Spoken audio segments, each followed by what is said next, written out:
Good evening. I'm in Jackson, where the president came through to get a first-hand look at the damage left behind by the deadly and devastating flooding about a week and a half ago now.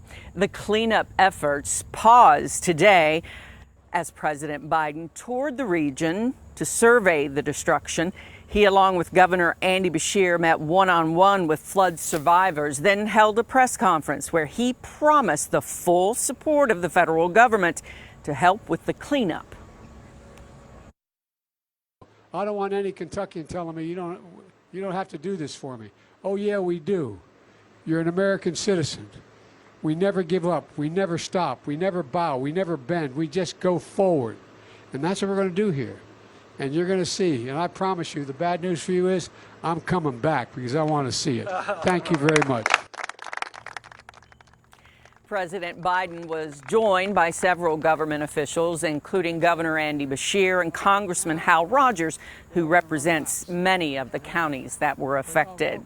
During his press conference, the president mentioned one survivor in particular, and we were able to track down Jared Neese, and he was both humble and hopeful. Jared Neese says he had one thought after learning his trailer floated off its foundation and past his mother's home before coming to rest on a bank nearby. Jared had just fixed up the home less than a year and a half ago after it was damaged in previous flooding. First thing comes to mind is what have I done to people to deserve this? He and his sister, Lene Stacy, spoke with me shortly after getting an opportunity to visit with President Biden.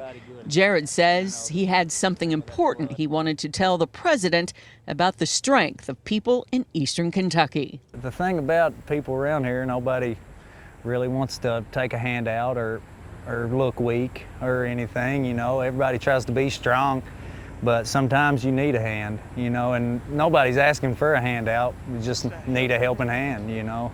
President Biden took that moment with Jared and referenced him during the press conference today. One family, gentleman, his trailer is all the way up at the other end of the property, gone. And you know what? When I started talking about what we could do, he said, well, you know, we Kentuckians don't want to ask for too much. Catch this. We don't want to ask for too much. We're used to having neighbors help us out. We don't know that the rest of everybody else should be doing this. I said, you're kidding me. Not seriously. Jared and Lene say they're comforted by the fact that no one in their family died. They say possessions can be replaced, but they do have a message for people about the mountains. Some people at times in this region, would you say, feel forgotten? Yeah, I would say like overlooked. Like they think like we didn't have much to begin with, so they're not going to try to help us now. Jared hopes the president means what he says about not letting them be forgotten, but he took comfort in today's visit. He shook my hand and kind of hugged me and said, you know, everything's going to be okay and we're going to get help. We're going to get help in here, and you know, and it makes you feel a lot better about it, him coming by and saying that.